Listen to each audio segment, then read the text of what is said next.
पूरी दुनिया मुस्लिम वैज्ञानिकों का लोहा मानती आई है। वैज्ञानिक युग के शुरुआत से ही मुस्लिम वैज्ञानिकों ने अपने आविष्कार से दुनिया को बहुत कुछ दिया। यूरोपीय देशों ने मुस्लिम वैज्ञानिकों की लिखी किताबों का अनुवाद कराकर इस ज्ञान को हासिल किया और आज पूरी दुनिया पर उनका शासन है। वहीं मुसलमान शिक्षा से दूर होते गए, जिसका नतीजा आज सभी के सामने है। ऐसे में हम कुछ मुस्लिम वैज्ञानिकों के बारे में जानकारी दे रहे हैं। अल तुसी, खगोल शास्त्र। अल तुसी का पूरा नाम अल-अल्लामा अबू जाफर मोहम्मद बिन हसन अल तुसी है। 7वीं सदी हिजरी के शुरू में तूस में पैदा होने के कारण इनका ना तुसी पड़ा। इनकी गिनती टॉप मुस्लिम वैज्ञानिकों में होती है। तुसी की लिखी शक्ल उल किताब वो पहली किताब थी जिसने त्रिकोणमिति को खगोल शास्त्र से अलग करने का कार्य किया था। उन्होंने एक खगोलीय टेबल बनाया था जिसका फायदा यूरोप ने भी उठाया। इसके जरिए बहुत सी खगोलीय समस्याओं को हल किया गया। इसी बदौलत ही कोपरनिकस को सूरज को सौर मंडल का केंद्र पता करने में मदद मिली थी। तुसी को इस्लामिक इतिहास का सबसे बड़ा गणितज्ञ भी माना जाता है। उनकी खगोल विज्ञान की पुस्तकों में अल जकीरा अल नासरिया, जिसे तज़किरा फी इल्म नस्ब के नाम से भी जाना जाता है, एक मशहूर किताब है। जाबिर बिन हियान, रसायन शास्त्री। जाबिर बिन हियान इस्लामिक इतिहास के पहले रसायन शास्त्री थे। उन्हें पश्चिमी गैब के नाम से जानते हैं। जाबिर बिन हियान को रसायन विज्ञान का जनक माना जाता है। 733 ईस्वी में तूस में जन्मे जाबिर बिन हियान ने ही एसिड की खोज की थी, जिसकी वजह से सोने को भी पिघलाना संभव हुआ था। उन्होंने पदार्थ को 3 भागों वनस्पति, पशु और खनिज में विभाजित किया था। इसके अलावा उन्होंने रासायनिक यौगिकों जैसे कार्बोनेट, आर्सेनिक, सल्फाइड की खोज कर दुनिया को नमक के तेजाब, नाइट्रिक एसिड, शोरे के तेजाब और फास्फोरस से अवगत कराया। उन्होंने वार्निश के जरिए लोहे को जंग से बचाने की पद्धति खोजी थी। उनकी पुस्तकों में अल रहमा, किताब उल तजमिया, जैबक अल शर्की, किताब उल मवाजीन अल सगीर बहुत लोकप्रियता है। अल जजरी एक महान वैज्ञानिक और इंजीनियरिंग थे। उन्होंने ऑटोमोबाइल इंजन की गति के मूल सिद्धांत को स्पष्ट किया था।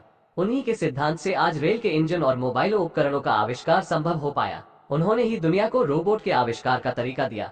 उनके सिद्धांतों से पानी निकालने वाली मशीन, हाथ घड़ी, कैसल घड़ी, मोमबत्ती घड़ी और पानी घड़ी का आविष्कार संभव हो पाया। इब्न अल हैशम को दुनिया अबू अली अल हसन बिन अल हैशम के नाम से जानती है, जो इराक के ऐतिहासिक शहर बसरा में 965 ई में पैदा हुए थे। हेशम को अपने दौर का भौतिक विज्ञान, गणित, इंजीनियरिंग और खगोल विज्ञान का माहिर माना जाता था। इब्न अल हैशम ने मिस्र की नील नदी के किनारे बांध बनाने की योजना शुरू की थी, लेकिन अपर्याप्त संसाधन के कारण ये योजना पूरी नहीं हो पाई। लेकिन बाद में उन्हीं की इस योजना पर नील नदी पर बांध बना, जिसे आज दुनिया असवान बांध के नाम से जानती है। हैशम ने ही आंख से प्रकाश के वस्तुओं से टकराने और फिर वस्तु के हमें दिखाई देने का सिद्धांत प्रतिपादित किया था, जिसे आज दुनिया में कोई भी नहीं झुठला सकता। इस सिद्धांत के प्रतिपादन में उन्हें गणित का सहारा लेना पड़ा था। उनकी मशहूर किताब अल मनाजिर में उन्होंने आंख पर एक विस्तृत रिसर्च प्रस्तुत की, जिसमें आंख के हर भाग का पूर्ण विवरण है। उन्होंने दुनिया को ये बताया था कि आदमी को दूर की चीजें पास और पास की दूर दिखाई देती है। जिसके बाद वैज्ञानिकों ने फोटो कैमरे का आविष्कार किया। उन्होंने ही बताया था कि अगर किसी अंधेरे कमरे में दीवार के ऊपर वाले हिस्से से एक बारीक छेद के द्वारा धूप की रोशनी गुजारी जाए तो उसके उल्ट अगर पर्दा लगा दिया जाए तो उस पर जिन जिन वस्तुओं का प्रतिबिंब पड़ेगा वो उल्टा होगा। उन्होंने इसी आधार पर पिन होल कैमरे का आविष्कार किया, जिस पर बाद में गैलीलियो, कोपरनिकस और न्यूटन जैसे वैज्ञानिकों ने काम किया। नतीजन गैलीलियो ने दूरबीन का आविष्कार किया। उन्होंने अपने जीवन में 237 किताबें लिखी। अबुल कासिस, सर्जरी का संस्थापक। अबू कासिम बिन खल्फ बिन अल अब्बास अल जहरवी को सर्जरी का जनक कहा जाता है। 936 में पैदा हुए अबू कासिम को पश्चिमी दुनिया अबुल कसिस के नाम से जानती है। उनकी पुस्तक किताब अल तसरीफ में चिकित्सा विज्ञान के सभी कलाओं का उल्लेख है। अल जहरवी ने ही सर्जरी की खोज की थी। इससे पहले इंसानों का इलाज घावों को गर्म लोहे से जलाकर किया जाता था।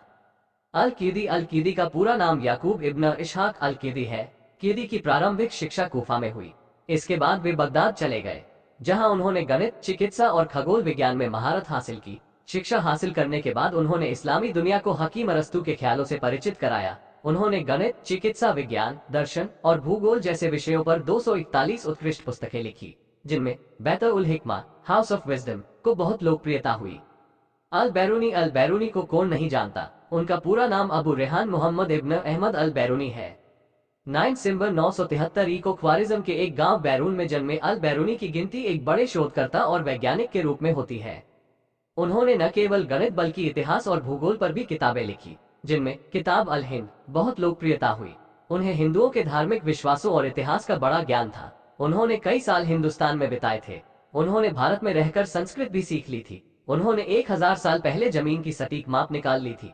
उन्होंने ही दुनिया को बताया था कि पृथ्वी अपने अक्ष एक्सिस पर घूमती है। साथ ही उन्होंने ही बताया था कि फव्वारों का पानी नीचे से ऊपर कैसे जाता है। इब्न सीना का पूरा नाम अली अल हुसैन बिन अब्दुल्ला बिन अल हसन बिन अली बिन सीना है, जो एक प्रमुख डॉक्टर और दार्शनिक थे।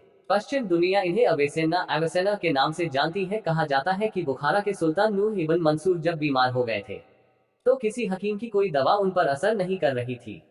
ऐसे में 18 साल की उम्र में इब्न सीना ने उनका इलाज किया था और इब्न सीना की दवाई से सुल्तान इब्न मंसूर स्वस्थ हो गए थे।